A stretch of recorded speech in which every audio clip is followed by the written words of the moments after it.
Hello, my name is Katherine Wilson. I'm 87 years old.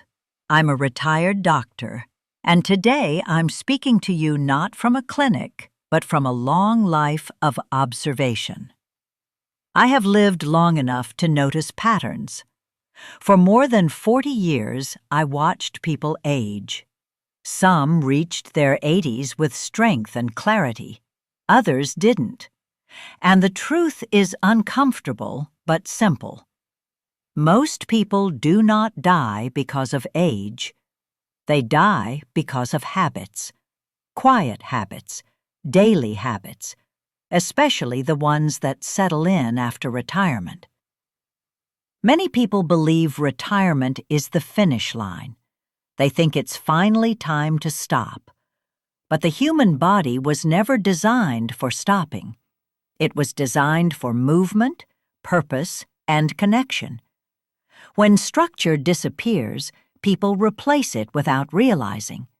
Long sitting, irregular sleep, less movement, less reason to get dressed, less reason to leave the house.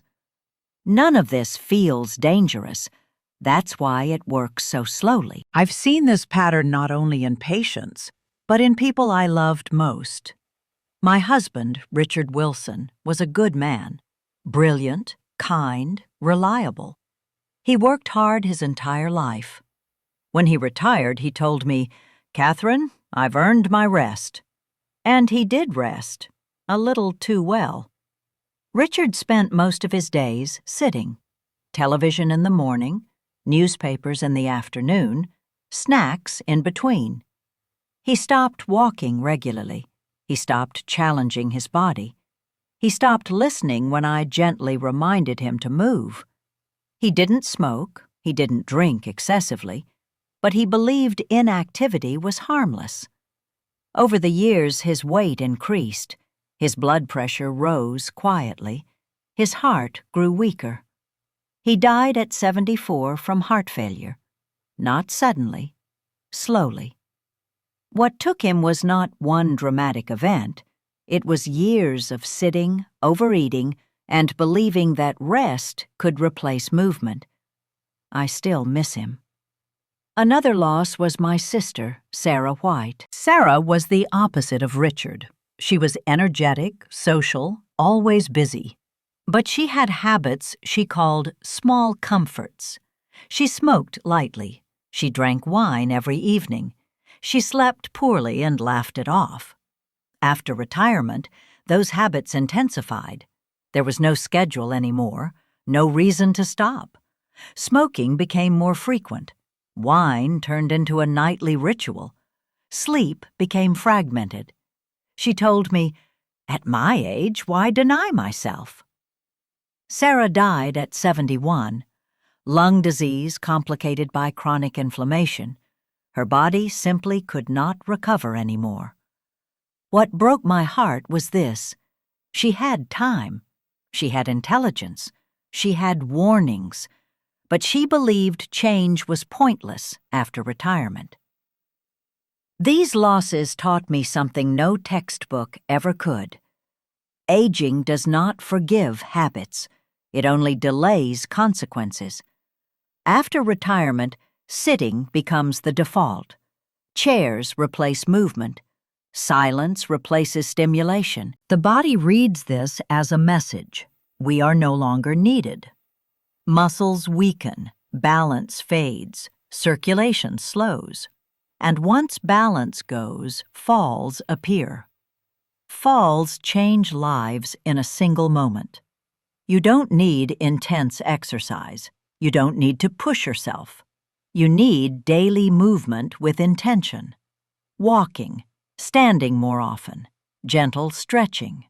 At this age, movement is not fitness. It is communication. It tells the body you are still alive. Another habit that shortens life is the loss of purpose. Many retired people wake up and quietly ask, "What am I needed for today?" When there is no answer, the mind turns inward. Loneliness grows, even among family. Motivation fades, health follows. Purpose does not need to be impressive. It needs to be consistent. Helping someone, caring for something living, learning, being reliable. I have seen people survive illness simply because someone needed them on Tuesday. Food also changes after retirement. Meals become entertainment. Snacks fill boredom. Sugar becomes comfort. The issue is not pleasure, it is repetition without awareness. The body at 70 does not process food like it did at 40. What once fueled you can now exhaust you. Long-lived people eat simply, smaller portions, regular times. They stop eating to feel full and start eating to feel well. Then there is withdrawal. Friends pass away, families grow busy, and instead of replacing connection, people retreat. Isolation weakens the immune system. It accelerates cognitive decline. It shortens life. You don't need many people. You need conversation, eye contact, to be heard. Longevity prefers community. Another quiet danger is stopping learning. When someone says, "I'm too old to learn," the body listens. The brain survives on challenge, reading, new ideas, new skills. Learning tells the nervous system, we are still adapting. I have met 90-year-olds sharper than people half their age. The difference was curiosity. Those who live beyond 80 share similar traits: daily movement, modest eating, consistent sleep, emotional balance, purpose beyond themselves. They don't chase youth, they protect function. They don't fight aging, they cooperate with it. If you are retired or nearing retirement, this is not meant to frighten you. It is an invitation. Aging well is not about medicine. It is about daily decisions that seem insignificant. Your body is listening. Your mind is listening, and they will respond. I'm Katherine Wilson. I lived long enough to see what works and what quietly shortens lives. Thank you for spending this time with me. Take care of yourself. You are more needed than you think.